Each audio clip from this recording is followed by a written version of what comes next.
If your players are like most, they avoid dying at all costs. We get it. Losing a character sucks. But what if we told you you could kill your players' characters and they can still have fun with it? There are plenty of ways to augment your game so that dying isn't a terrible, or even permanent thing. Let's discuss a handful of ideas you can use to make dying in-game fun rather than a punishment. Many D&D players never experience a death scene, and to be honest, we don't consider that a terrible thing. But death in D&D can be a monumental occasion. As a story element, it can be amazing if done right. As a gameplay mechanic, death can carry a ton of interesting features into your game. The big issue is that your players don't want to lose their character. Likewise, you don't want to go out of your way to kill them.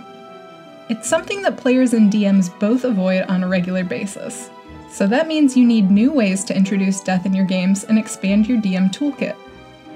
Death in D&D is often looked at as a permanent punishment, but it's not meant to be.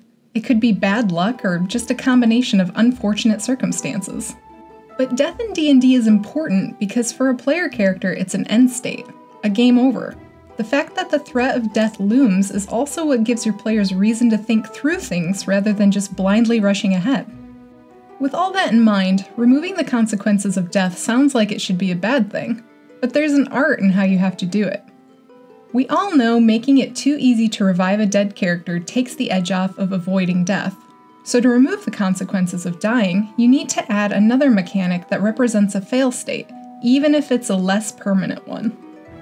Taking a page right out of Paranoia, a game about a dystopian future where the GM is a crazy AI known as Friend Computer, we can replace death with a limited number of clones. When someone dies in Paranoia, they're replaced with a clone, essentially losing a life in a game like Mario Bros. In this way, dying is not so much a game over as it is an indication that something went wrong. The game state is maintained in that players only have so many clones. Die 6 times and you're done. The main reason this is so compelling is that rather than just removing the consequences of death, you're giving your players a new tool to use for adventuring. They can now test out potentially deadly ideas without worrying about long-term loss. They can only do exceedingly risky things so many times, but that's still a great new idea for them to play with.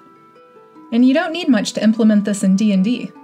Some hand-waving as interference from the gods, a mad wizard's clone spell gone awry, or even just a dungeon-specific curse will work. There's a lot of ways to introduce the concept of clones, and you don't need to be overly precious about any of them. The important part is that you make the mechanic and its limits known to your players as soon as you introduce it. The rules should be direct and not cryptic at all, because if someone loses too many lives, that's it, they're dead. Now, as the Dungeon Master, you can always fudge the numbers a little, but you shouldn't have to if you're clear. So let's talk about utilization. Your players have clones, but how do you use them effectively? Maybe clones don't come back with their stuff, or maybe clones respawn in a different location each time.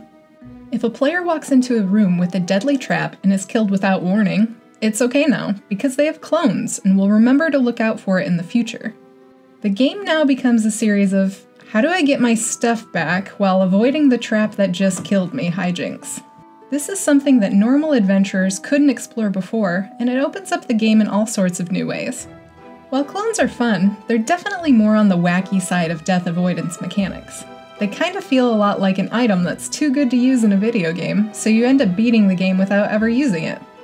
The way you handle clones needs to be more reckless so it can lead to things being on the sillier side no matter how much lore you drape over the scene. Let's take a look at another scenario.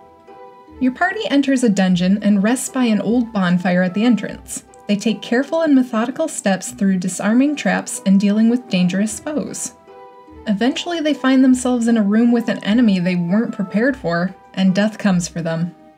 As the veil lifts, they're not greeted by the afterlife, but instead by confusion as they find themselves sitting at that same bonfire once again. Welcome to the Dark Souls of D&D quests. With this death mechanic, any party member's death simply resets the dungeon. Think of this more as a time loop. Until they complete the dungeon, the adventure will keep starting over. They can take all the knowledge they acquired while going through the dungeon to get a better outcome next time. What makes this mechanic appealing is that each death is still a penalty. Your players have to start over for each death, but they can now explore the dungeon in ways they never could have before. What's that? A note at the bottom of a spike pit? I hope I can read it before I bleed out and restart. Clues in precarious locations are now opportunities for the players to explore things on the edge of death. Ideally, the solution to the whole dungeon also has a razor-thin path to success as well. This doesn't just make the restarting feel different, but it makes the whole dungeon more of a puzzle. Mechanically, this also opens the door for expertise and proficiency that would not normally be there. The second time through any particular trap or obstacle, grant your players advantage on their rolls. If they go through it a third time, grant them advantage and let them re-roll 1s and 2s. After 5 or more attempts, give them automatic successes. This way, each time they run through the dungeon, they may have to redo things, but they get better and better at it each time. Something that starts hard becomes effortless with practice. Give your players the option to just bail if they decide they've had enough of the dungeon for now. You can play out several sessions, different storylines, full arcs even. The moment someone dies, bam, right back at the bonfire. While this might break some people in your group, it's certainly bound to be an interesting moment in your campaign. Let's move on to our final example. When a sitcom needs to retcon something, lazy writers tell the audience, "It was all just a dream." Turns out, you can be lazy too. In all seriousness though, premonitions are a way to have players experience death, but not actually die for real. It still remains a penalty, but it allows your players to explore something that would almost certainly end in death anyway. With this mechanic, it's not simply a retcon in that your players get a do-over. It can be even more than that. What if what your players dreamed wasn't real? Perhaps they gained no actual insight from the dream they had, but instead only gained paranoia. By messing with your players' sense of what is real, you open your story up to possibly have fatal endings. For those familiar with the book, just think about what happened at the climax of Harry Potter and the Order of the Phoenix. In stark contrast to the repeating dungeons, information from dreams and premonitions is not always reliable or easy to interpret, and your players will constantly update their restart points. Things still move forward, but the rules of redoing things are obfuscated from them, which makes death still scary, but not so scary that they won't try potentially risky things. In a way, this is a mechanic that can help players that are overly cautious step out of their shells. While mechanics-driven solutions to death in-game are great, you don't have to come up with alternative mechanics for death to be a fun part of the story. Player character deaths can be rewarding if they're sufficiently dramatic and purposeful. Maybe the player chooses to sacrifice themselves for the rest of the group. That's a cool death scenario that doesn't leave the players feeling bad. It's inspiring, and the player who died gets to feel like a badass.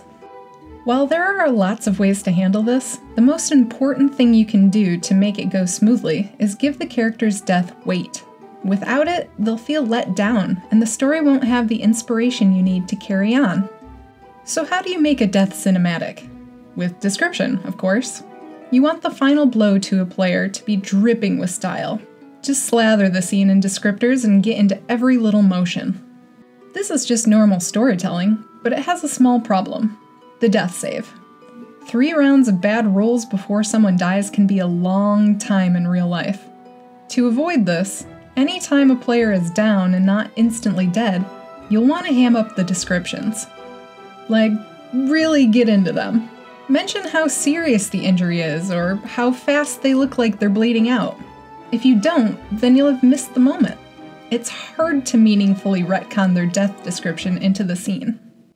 Alternatively, you can skip the turn-by-turn descriptions and make the player character's death cinematic. Heroes don't just bleed out unceremoniously while fighting bandits. Heroes die fighting off bandits just long enough for everyone in town to escape. Heroes' deaths are powerful not just because they were heroes. They're powerful because they often die for something greater than themselves.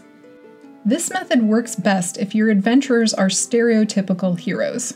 While it also works for evil parties or murder hobos, the meaning in their deaths is usually crime doesn't pay or the wicked get what they deserve. In either case, these are much less satisfying and often way less fun. You can also set up a scenario where a player can choose to sacrifice themselves for the group or the greater good.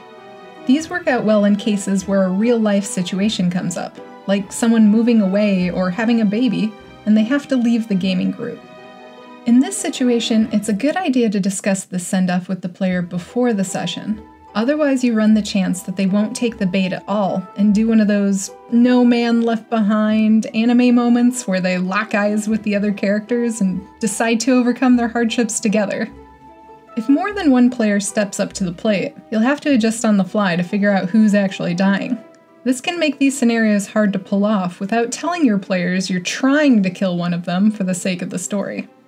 When you do get to the bottom of things and a player chooses death for a very good reason, you have to ensure that their death is not in vain.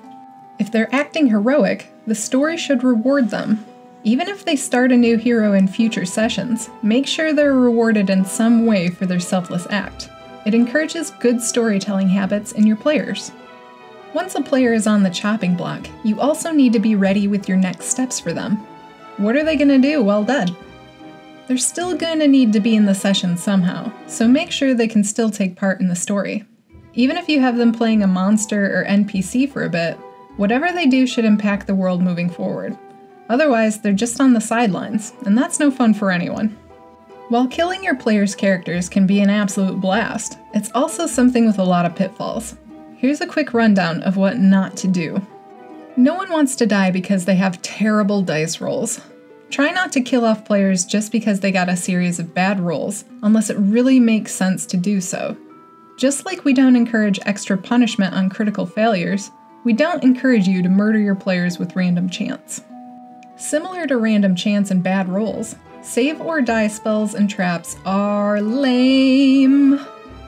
If you walk into an encounter and are asked to roll a die and then you're dead, it doesn't feel good. There's no weight there. It's just a mechanic where there was almost no control over the outcome. Saying, well, you should have rolled higher, is essentially all the save or die mechanics do. Players always want to feel like they have agency in the game to affect the story. A player should never come away saying there was nothing they could have done to change things. If a player is going to die, make sure they have an opportunity to succeed in the first place. At any given point, a player should see a possible path towards success, and they should feel like they're influencing the game around them. This collection of ideas for killing your players is nothing revolutionary, but it's foundational for introducing failure into your games. Whether it's through mechanics and do-overs, or by making death a meaningful part of the story, you're likely to have a better time with player character deaths than just letting them go silently to a failed death save. Remember, there are lots of ways that dying in-game can feel bad, but if you plan for failure, your players can have an amazing time with the story, even if they don't survive it. If you're interested in more Dungeon Master advice, check out our other videos. You can find more resources at masterthedungeon.com. If you liked this video, please like and subscribe, or consider supporting us on Patreon. Happy DMing!